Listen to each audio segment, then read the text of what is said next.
हरिओम Basantpur, DJ Hariom Basantpur, DJ Hariom Basantpur.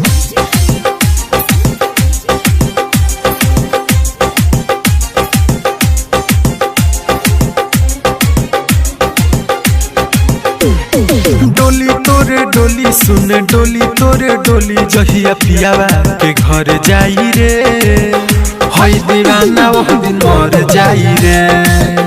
जहिया पियावा के घर जाई रे, हई दीवाना वो दिन मर जाई रे। जानी पूरा गाँव टोला, जानी गाँव टोला तोरा ससुरोले खबर जाई रे, हई दीवाना वो दिन मर जाई रे। तोरा ससुरोले खबर जाई रे, हई दीवाना वो दिन मर जाई रे।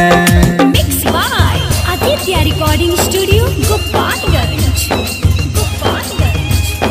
DJ Hariom Basantpur, DJ Hariom Basantpur, DJ Hariom Basantpur, DJ हरिओम।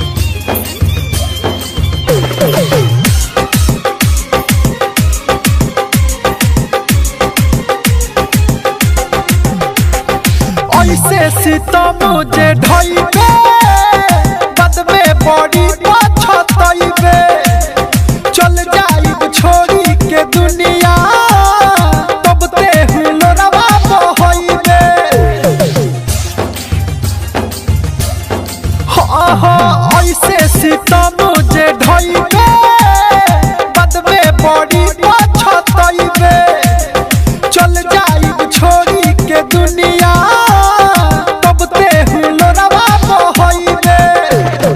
कहतारे भूल जा तू, कहतारे भूल जा बाड़े ते तोहर जाई रे, हई दीवाना वो दिन मर जाई रे।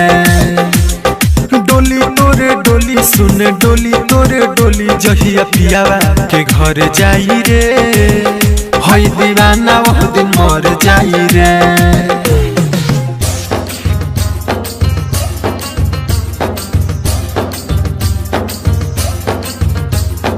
DJ Hariom Basantpur, DJ Hariom Basantpur, DJ Hariom Basantpur, DJ Hariom Basantpur.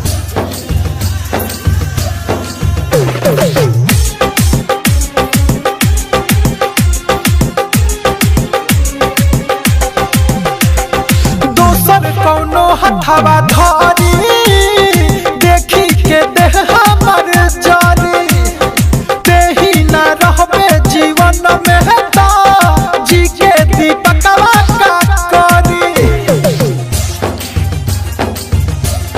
सुनले दोसर कौनो हथवा धारी, देखी के देह हमर जारी। तेही ना रहबे जीवन में जी के दीपकवा का करी। मनोज से सनाथ जानी मनोज से सनाथ तो तोरा पजर जाई रे, हई दीवाना वो दिन मर जाई रे। डोली तोरे डोली सुन डोली तोरे डोली जहिया पियावा के घर जाई रे, हई दीवाना वो दिन मर जाई रे। जानी पूरा गाँव टोला, जानी गाँव टोला तोरा ससुरोले खबर जाई रे, हई दीवाना वो दिन मर जाई रे। तोरा ससुरोले खबर जाई रे, हई दीवाना वो दिन मर जाई रे।